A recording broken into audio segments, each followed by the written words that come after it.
इस वक्त डाइस पर मौजूद हैं और स्टेडियम में जमे कफ़ीर है, एक तरह से हुजूम उमड़ पड़ा है। और जैसा कि तारिक कमर से हमने कुछ देर पहले बात की थी तो उन्होंने कहा कि एक तरह से आज की इस जीत का जो जश्न है, यहाँ से एक बड़ा पैगाम दिया जा सकता है। बल्कि कहा जा रहा था कि लोकसभा के लिए एक तरह से आज के इस जश्न से आगाज़ होगा और एक पैगाम दिया जाएगा, एक बड़े पैगामात यहाँ से दिए जा सकते हैं। और जहाँ तक वज़रा की बात की जा रही थी, 52 जो है वज़रा हलफ लेंगे आज की इस हलफ बरदारी तकरीब में। लेकिन एक अहम बात यह है कि मोहसिन रज़ा जो कि साबिक़ में वज़ीर रहे हैं, काबीना में शामिल रहे, वो इस फहरिस्त में नज़र नहीं आ रहे हैं। उनकी जगह दानिश आज़ाद अंसारी होंगे।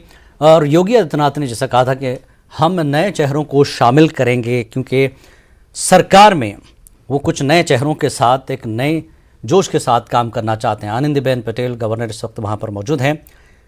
और आपको बता दें 2017 में जब वज़ीर आला बने थे योगी आदित्यनाथ, उन्होंने कहा था कि मुझे गवर्नेंस के बारे में कोई ख़ास जानकारी नहीं, लेकिन नरेंद्र मोदी, वज़ीर आज़म नरेंद्र मोदी ने मुझे गाइड किया, जिनके गाइडेंस में मैंने 2017 से लेकर 2022 तक ये सरकार चलाई है और आगे भी बेहतर अंदाज में इस सरकार को चलाएंगे। अमित शाह इस वक्त पहुंच चुके हैं, जेपी नड्डा आप देख रहे हैं तस्वीरों में, खुद योगी आदित्यनाथ इस्तकबाल करते हुए, जेपी नड्डा और वज़ीर दाखिला अमित शाह का इस्तकबाल करते हुए। और लगातार इस जश्न के लिए, आज के इस तकरीब के लिए, इस प्रोग्राम के लिए योगी आदित्यनाथ फ़र्दन सभी वज़रा का भी वो इस्तकबाल करते रहे। और अब वज़ीर दाखिला अमित शाह और राजनाथ सिंह, स्मृति ईरानी और ख़ुद योगी के साथ जो लोग हलफ लेंगे वो भी डाइस पर नज़र आ रहे हैं। और कौन चेहरे होंगे, 52 चेहरों की बात हो रही है। आज हलफ दिलाया जाएगा तो उत्तर प्रदेश में 273 नंबर के साथ असेंबली में एक दोबारा सरकार बीजेपी की कमल खिलाते हुए 2022 10 मार्च को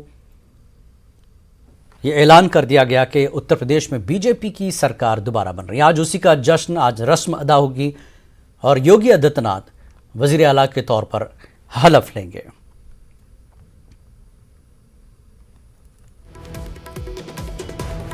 और साथ ही योगी आदित्यनाथ ने अपोजिशन लीडरों को भी दावत दी। कहा जा रहा है कि मुलायम सिंह यादव, अखिलेश यादव और मायावती को भी पैगाम दिया गया, दावतनामा दिया गया आज की इस तकरीब में शामिल हों। लेकिन अभी तक जैसा कि हमारे नुमाइंदे तारिक कमर ने कहा कि अपोजिशन लीडरों की तरफ से जो नुमाया बड़े चेहरे हैं उत्तर प्रदेश के, वो अभी तक नज़र नहीं आए। लेकिन बीजेपी के खैमे में आज जश्न का माहौल है। पूरे उत्तर प्रदेश में जहाँ जहाँ मंदिर हैं वहाँ पर पूजा पाठ की गई और बीजेपी के तमाम अरकान, तमाम वर्कर्स जो ज़मीनी सतह पर उन्होंने काम किया था, वो आज खुश हैं।